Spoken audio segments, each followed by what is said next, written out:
What did you feel watching, Sean, O.J.'s parole hearing yesterday? It was somewhat surreal, and you hadn't seen him in a while. You know, there's so much O.J. attention last year with the TV show and the documentary that won an Oscar, and they didn't get the prison interview, so here's our chance to see him. He still was kind of the same kind of courtroom presence, you know, like he was trying to make jokes and he was trying to be charming. He looked a little older, but he still had some of his O.J.-ness, for lack of a better word. Seemed a little excessive, a little long-winded. short, concise statement of contrition, I think is what a lot of people hope for. Right. We did not expect that monologue. But no, I think you're absolutely right. I mean, we recognize the voice. We just saw the documentary within the past 18 months. But you realize we haven't really heard a disquisition like this from O.J. in a long, long time. I know that O.J.'s story, the story of his life, is not over yet, but did Thursday, John, change the story at all, either in your mind or maybe in the public consciousness? Did Thursday do anything to this long O.J. saga that we've all been privy to? Yeah, I mean, I think that we differentiate between 1994 and what he was doing in Nevada. I mean, the one thing I think maybe hasn't been stressed enough was that this parole board, it's not just a subjective determination. Yeah, seems like a good guy. I mean, that there are some criteria, and most of them he fulfilled. I mean, in the eyes of the parole board anyway, this was a first-time offense. This was a very, very harsh sentence. You know, this was, there wasn't violence involved. These were, he knew the victims. And I think we all sort of work on the assumption if this weren't O.J. Simpson, maybe this sentencing wouldn't have been as harsh. But no, I don't think this decision was a surprise at all. Yeah, I'm sorry. Yeah, there wasn't this feeling of injustice that he got parole. I mean, it seemed like he met the qualifications.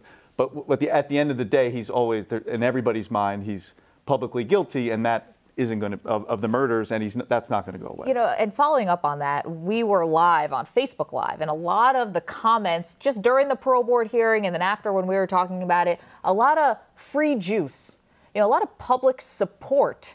Is that shocking to you at all? Because as you said, Sean, we still equate O.J. with that double murder from the 90s. Yeah, I mean, I think this has kind of morphed into cartoonish pop culture. I don't think this is an earnest social cause at this point. And again, I mean, remember, like I said, 50% of the world's population wasn't born in 1994. So, I mean, a lot of time has elapsed since then. And I think the real question is just, what does freedom mean? Like, yes, he's at least October 1st, at minimum, he's no longer going to be incarcerated, but what is his existence going to look like? Well, that's interesting because it looks like maybe a career in media is something that he could be aspiring to.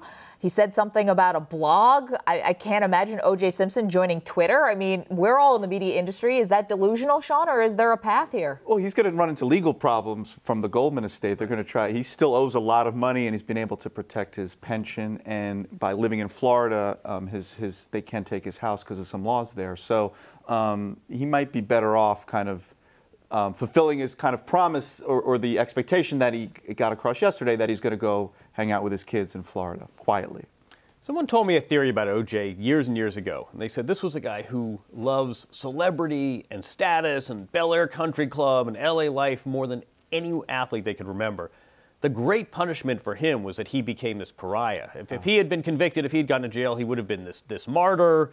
It would have been, you know, cleaved on race lines. Instead, he's become this punchline. He pulls up to an intersection, and people see him and joke and make obscene gestures.